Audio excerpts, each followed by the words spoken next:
Thank you. Thanks a lot, everyone, to All India Ophthalmic Society and to the Cornell Medical Instruments for having me here. I think I really enjoyed Atul's talk, and I'm now going to go to Thank you, the ma'am. tiniest of our patients, which are the babies, and just going to talk about how we are using the Optos currently in our clinic and what it is doing as far as our ROP care is concerned. So, as our strategy has always been that ROP care is a teamwork, and we work very closely to put the parents in our team. They are not outside because we are taking high risk, and they have to be on board with us with the baby at the center. And it's a race against time. Unlike many other retinal disorders, we have only few hours or few days before we can give a very good outcome. So we have to be really very tightly around the baby, and we don't want any gaps. So here's the baby who was the 10,000th baby that we saw, lived in a very good center because of the government of India trying to save our newborns. But she reached us at 4 weeks, 3 months of age with total blindness. So there are gaps. There are gaps between the baby and they survive, but they don't get the eye care. And this gap is very well fulfilled by our national guidelines. We worked very hard. Atul was there, Dr. Azad was there, and many people around the country, different stakeholders. We really worked hard to build this gap, and we got this Bible of the National Universal Newborn Eye Screening and ROP screening guideline, which is now from Government of India, Ministry of Health, Rashtriya Bal Swasthya Karyakram. Dr. Arun Singh was there, who gave us this book. So now we have to implement this book. So the next gap comes, how do we implement these strategies? So how do we screen, treat, and follow up these babies? It requires a detailed art of fundoscopy. That's all that we need to see ROP. We just need to examine the retina. And the indirect ophthalmoscopy, which we are all very adept as retinal surgeons. We treat it to all the residents also now. So it doesn't matter if they're a cataract surgeon, they have to know indirect ophthalmoscopy because they have to pick up diabetic retinopathy. If they're a LASIK surgeon, they have to pick up the lattices. They're not going to refer to retina surgeons now. So nowadays, I think it's imperative that every basic ophthalmologist learns very good indirect ophthalmoscopy, and that's the only thing that we need to examine these babies. And all the protocols for screening, treatment in India, we work with people who are in this field, led by Professor Azad for many years, and we've set up all the systems, and we've been doing very well. But there's a gap. So here you can see, Dr. Padmaja, she's examining these babies, and from her smile on the face, you can know that she's very happy. Her trainee is, doing a good and direct. She must have already seen the baby, and she's very happy. And here is Tapas. He's seeing the mother in reverse kangaroo mother care, the child on mother's lap. Mother is quite calm and quiet, but there's a gap. And the gap is that what we are seeing, the mother is not seeing. We can see what is happening, but the mother doesn't see. And now during COVID times, we had to innovate a lot. We have to put the safety also into place so that we are doing sort of a non-contact, a distant indirect ophthalmoscopy through this box which Samira made, or through wearing PP and through this wall. So there's another additional challenge to whatever we already had, but we are meeting it, and we didn't stop our ROP work even for a day. We just completed 100 surgeries in this COVID times. But as I said, there's a gap, and that gap is that what we are seeing, the parents are not seeing. And here we can see, we can just take a picture and we can show this V sign. And this V sign tells us that this ROP is going to go away, nothing to worry. So we are all happy, and we can share that happiness with the parents. Here's another picture where we see retina is totally detached, almost like a ball, because this patient had received multiple Avastins and nobody did laser. And now we are very concerned, and we have to convey that concern to the parents by a photograph. So immediately once we see, we take a picture, and the gap which was there in getting the parents into the team is filled with a fundus photo. And of course, this photograph can be taken with multiple ways. I'm showing the Optos images here. So if you Google search newborn fundus imaging, you will find that every person seems to be building one fundus camera or the other for adults, for children. There are all these many, and I have only put few pictures. There are many, many more. There are pages and pages of newborn fundus cameras, and I'm not even going into the adult cameras. So why one more? So where does this Optos imaging stand in this emerging field of a plethora of fundus cameras that we have? So when I started imaging the retina, I had no fundus camera. So I started with a very low cost video indirect. My first publications were taken as snapshots from the video indirect. And we can see, this baby has come, and after 1 week, he has built up new vessels. We could see a lot of things. It gives very good, high quality images. So it's something which we have been using when we didn't have a direct fundus camera, video indirect. And this is a non-contact system. And after that, I have used all the cameras, the RedCam shuttle, which had a monopoly for many years. Recently, the MI RedCam, which is basically a holder to hold the iPhone or any phone, and then we can use the 20D lens and take pictures. So this is a very inexpensive thing. Then we are very proud of Forest Neo. It's part of our Atmanirbhar Bharat. It's already FDA and Euromark approved, and it's very handy, portable. We take it, and then we at LBPI try to develop a much lower cost endoscope based camera, which is less than a few thousand rupees, which we think the health workers can use. So various costs. So this RedCam shuttle almost 180,000 US dollars, and for us is about 12 lakh rupees. So yeah, but we can take pictures. But when we come to Optos, so we started using this about a couple of years back. We're very happy that the company put a demo piece with us. So the advantages of this are that it's non-contact. We get a single image of 200 plus degrees ultra wide field. It's highly suitable for young children. Young children who are very scared of sitting on a stool, putting their chin rest. It's like a video game. It's like your old time biscope. So they just look into it, click, and it's done. So it's really very convenient for the children, their height and all, and the way they look into it. It's been one of the best things that's happened. It's very technician friendly. The technicians really love it because they have to only hold the patient or get the patient there. They are not holding a joystick. They don't have to focus. And it just finishes in few seconds, not even few minutes. And of course, the quality is very high. It is SLO based. And one of the first publications by our dear friend, Dr. Patel from, London, he showed that they could do this for ROP. So now ROP was totally a different ball game. We never thought that we could use it for ROP. We were using it for adults and little older children. And now we are very adept at it. So anybody who wants to do, I'll just show this. This is the technique of photography. You wrap up the baby, swaddle it like you would do for any other photography or examination. Put the paracaine dilating drops and put the speculum there, and just hold the baby against the machine. This machine has been covered, wrapped up during the COVID time. So you can just see the technician is holding one hand under the chin and with the other hand just stabilizing the neck. And they can see the pictures, and then these can be clicked. Doesn't take more than a few seconds because you can just move the baby and get as many pictures as you want. Usually you need a few pictures there. Now, our experience of the unique situation where we have used this, because we have so many fundus cameras, we use them left and right for babies. But during the pandemic, because this was a non-contact thing, we were very comfortable. That was, that's just the immediate fallout that I can just tell you. Because with taking the, handheld camera, cleaning it for every baby, and the baby is crying and all the aerosol is coming towards you. But here, even if the baby cries, the aerosol is going towards the machine.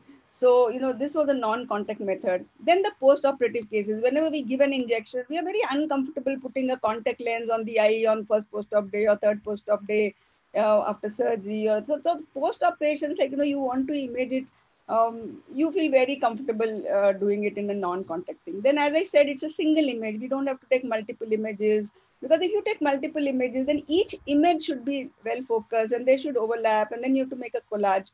But here you just have to get one good image. The other very important thing where we found this was that you are holding the baby in the sitting up position and there's no pressure on the eye. Dr. Azad and few others have reported retinal hemorrhages from the contact systems because they're quite heavy on the eye. So both with the Forus and with the RedCam camera, retinal hemorrhages after imaging have been reported, which were not there before the imaging. So here we are not putting any pressure on the eye. So especially if the baby has had some, protein C deficiency, and many of these babies have bleeding problems. They have unstable hematology. So you don't want to, put the pressure on those eyes, and especially if there's already blood there. The other very important thing that we found was that there's no pressure on the head. Some of these preterm babies have had encephalocele, they've had hydrocephalus surgery, they have hydrocephalus, they have, unclosed fontanelle.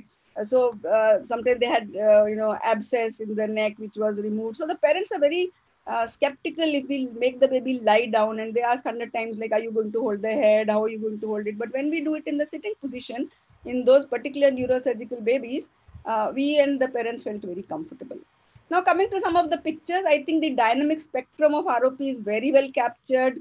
to teach, to transmit images, to show, to document.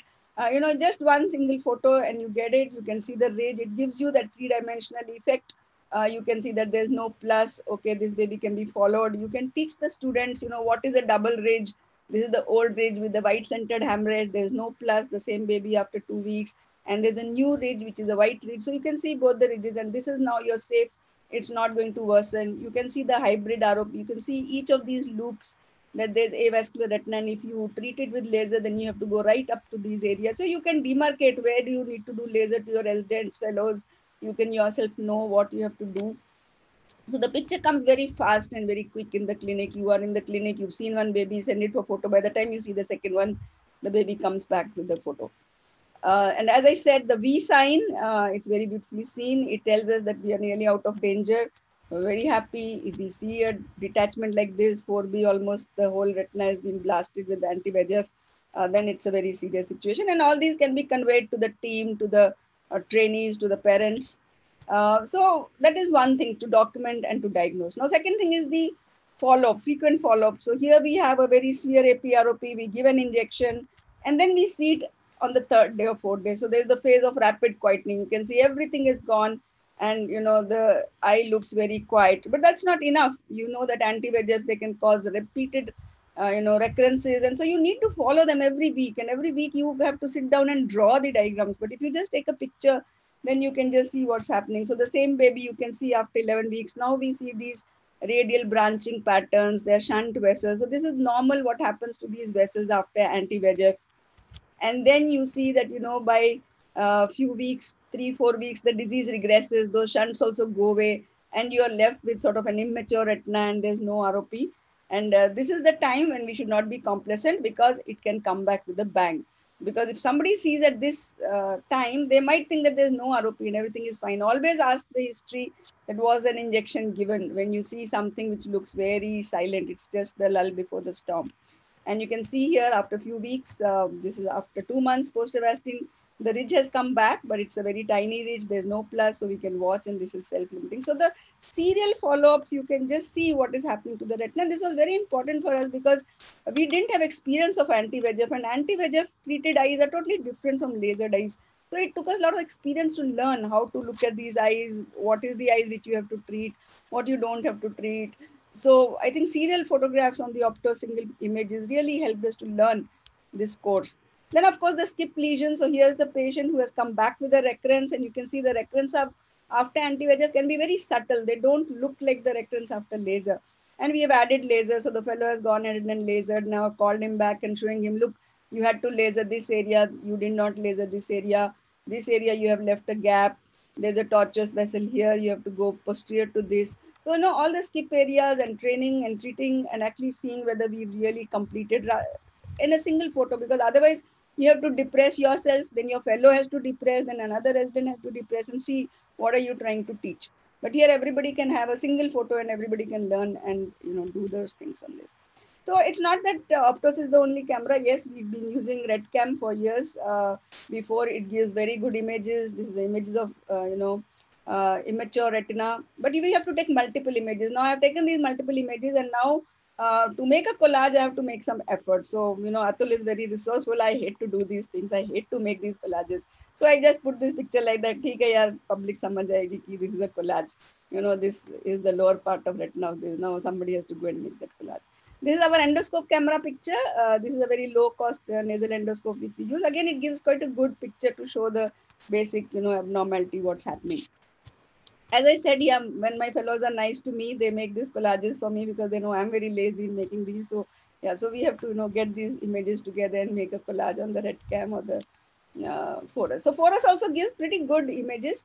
So this is Tapas. He has taken these pictures of this very fulminant bleb type of retinopathy before surgery, after surgery, to see just the last bit we need to depress the eye, but otherwise we get a pretty good single image.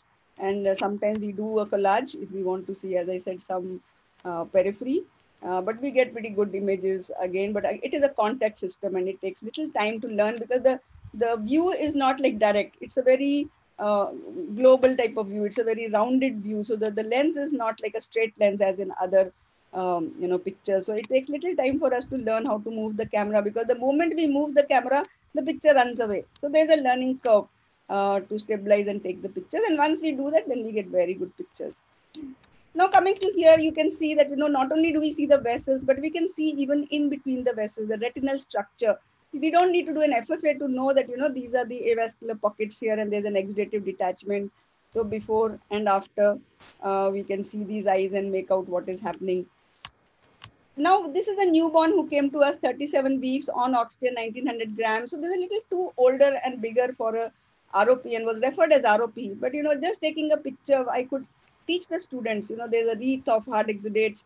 All the vessels are at one level. They are not wavy levels. ROP is always wavy. FEVR is always straight. So this is actually a 3-week-old FEVR baby with detachment already in one eye and this eye. And then you can see post-laser 3 days. There's a lot of edema, conjunctival chemosis. So really, it's not very nice to put on that sort of weeping eye and other camera contact. But the non-contact, it can immediately show you that yes, laser was done nicely and the disease is regressing. Now here we have a 5-year-old. On that particular day, the Optos was not working. We called the service engineers. They said it will take 2-3 hours, but we didn't want to wait. So we've taken these pictures on another camera. Very complicated case of FEVR with the traction, Reg RD, whole of inferior retina is detached. But post-op, we could just take a single picture. So this took us a lot of time. The child is, 4-5 years old. We have to take multiple pictures. He's very unhappy. And here, post-op, single picture.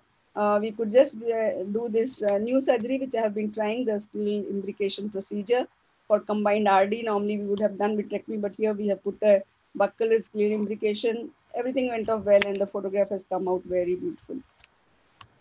So post-op complications we can document. This is post-Avastin hemorrhage, which happened. So again here, 3 days after injection, a non-contact system is very advantageous, because as I said, if it's already bleeding and you put a contact system with that heavy camera on it, you may induce more bleeding, and you don't want to do that, because this you may still get away with laser. But if there's too much of hemorrhage or vitreous hemorrhage increases, then you will necessarily have to go for surgery. Now, one of the things which has not been highlighted in most of these company brochures or the Optos pictures is the cataract. I'm thrilled at seeing the cataract on the Optos. Whether it is RP patient where I can actually see the spokes, but look at this 2-year-old child who had a PHPV cataract, and I was not sure whether I should operate or not. How much is the cataract? Is it blocking his view or not? I can, struggle on the slit lamp. He'll be struggling for that, or I have to see under anesthesia only with a portable slit lamp. But just see here one photo, and I can actually see the front, the persistent hyaloid vessel. I can actually see the cataract and how much it is blocking the eye. And I could also see that it's a myopic fundus. Normally the PHPV eyes are smaller, but this patient had actually a high myopia along with PHPV, and the cataract is so nicely shadow seen there. This is the other eye. And then, we said, okay, we can go ahead and do surgery. We did surgery. 4 days later, comes back with total detachment. Very disappointing. This child has come from Gulf to a big doctor. And here I am, an attached retina. It's detached now. But see, 4 days post-op, I could immediately take the picture and explain to the parents why I have to do surgery again. And this is 7 days post-op. Okay, we struggled and we could reattach this difficult retina. So, all this documentation and all these findings you do, and you work with the parents and show them. So they also, are on board, and we can do this. So I think the cataract shadows come out very well in pediatric patients on this, and even in adults. And then I think here we have some, fun times. We work very hard, and now we are just itching to take that post-op picture. And I don't want to anesthetize these babies, because the forest doesn't work after 5-6 months of age. It cannot focus the larger eyes. Now to do red cam in 6 months or 9 months or 10 months to get really good pictures, again we have to anesthetize. But I don't want to anesthetize. I want to wait patiently. At 3 to 4 years of age, I just want to put them on the Optos. And you see here hardly any retina left. We didn't even know whether this child will see anything, but he is reading 2200. Here's another stage 5.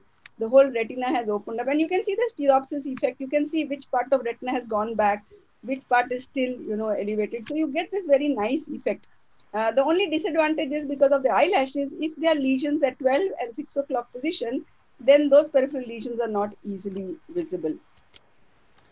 And yes, sometimes we have, beautiful moments captured. This is a father who went into acute psychotic depression. because his child had so many problems, and we were doing laser surgery. Patient had CMV also. You can see there's a healed CMV scar, and he was in so much depression. And now you see he's come with this child. He's now 4 years old. Child is seeing very good, has recovered, has no CNS equally. And together, the father and myself, we enjoyed this picture that we've really come through a storm and salvaged that vision. So I want to say again that the Optos has helped me to bring the parents into my team very quickly, and everybody else on board, my fellows, the pediatrician, and in COVID time, this non-contact system really filled a gap in ROP care and in care of other pediatric retinal disorders. I haven't gone into so many others that we deal with it. And now there's an upcoming excitement is the fluorescein angiography. Actually, the first picture of Optos, which was published by Patel and all, were in a patient of incontinentia pigmenti where they did oral fluorescein angiography, and this was published in 2013. So we are now, sir, in 2020. India is waiting for the Optos FFA for our babies. So we are going to be the change that we wish to see on this 2nd October. Gandhi Jayanti, greetings to everyone and thank you. And I have to thank the Optos team for loaning the machine to us. We don't have this machine yet. It's expensive. We are still trying to get funds for it. They've given up very good backup service to us all this time that the machine has been with us. And Agniv Datta, our technician who initiated this ROP photography, and all my team across the campuses, and so many fellows who every day take these babies, wrap them up, get the photographs, and I can enjoy all the photographs and share with all of you. Thank you.